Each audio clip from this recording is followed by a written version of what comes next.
छतरपुर जिले के प्रसिद्ध तीर्थ स्थल बागेश्वर धाम में आयोजित सामूहिक कन्या विवाह समारोह के अंतर्गत हल्दी रस्म के अवसर पर प्रदेश सरकार के मंत्री दिलीप अहिरवार पहुंचे। उनके आगमन पर आयोजकों एवं श्रद्धालुओं ने गर्मजोशी से स्वागत किया। हल्दी की पारंपरिक रस्म के दौरान मंत्री दिलीप अहिरवार ने नवविवाह बंधन में बंधने जा रहे जोड़ों को शुभकामनाएं दी और उनके सुखद वैवाहिक जीवन की कामना की। इस दौरान महिलाओं द्वारा मंगल गीत गाए गए और पूरे परिसर में उत्सव जैसा वातावरण बना रहा।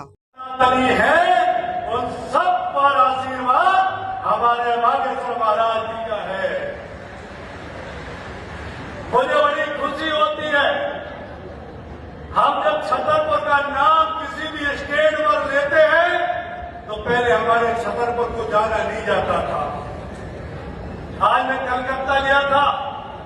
कलकत्ता में गंगा सागर में जब मैं मकर संक्रांति के दिन गया तो आगे कुछ लोगों ने मुझसे पूछा कि आप मंत्री जी कहाँ के हो, तो मुझसे मैंने कहा छतरपुर के।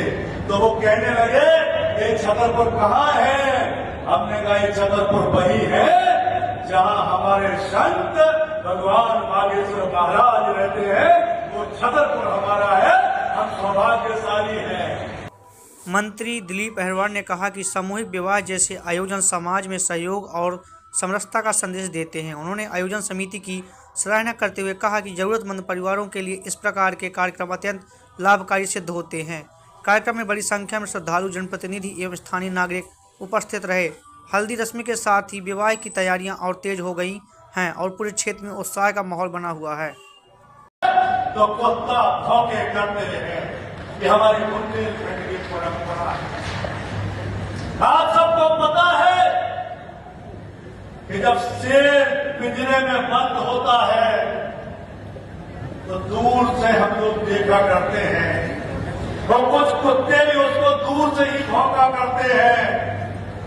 और जब हाथी चलता है तो कभी कभी ऐसे कुत्ते जो छत पे चढ़ जाया करके भौंका करते हैं और उसे डर रहता है कि कहीं हाथी पलट गया और पैर रख दिया तो ये भौंकने वाले कुत्ते दिखेंगे नहीं।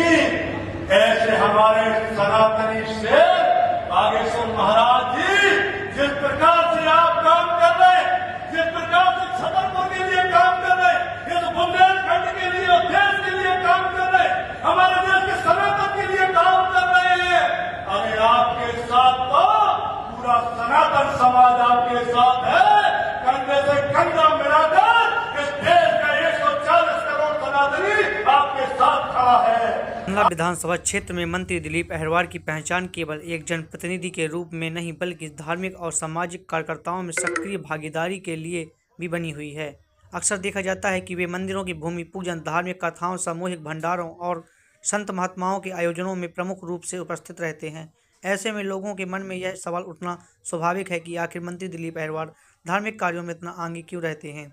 सबसे पहला कारण उनकी व्यक्तिगत आस्था और धार्मिक झुकाव को माना जाता है। क्षेत्रीय जनप्रतिनिधियों में कई नेता अपनी सांस्कृतिक और धार्मिक पहचान के माध्यम से जनता से भावनात्मक जुड़ाव बनते हैं। धार्मिक आयोजनों में भाग लेने से वे सीधे आम लोगों के बीच पहुंचते हैं और सामाजिक समरसता का संदेश देते हैं। दूसरा महत्वपूर्ण पहलू राजनीति दृष्टिकोण से भी जुड़ा है। भारतीय राजनीति में धर्म और संस्कृति का गहरा प्रभाव रहा है। जब कोई जनप्रतिनिधि धार्मिक मंचों पर दिखाई देता है तो वह अपने समर्थकों के बीच विश्वास और अपनत्व की भावना को मजबूत करता है।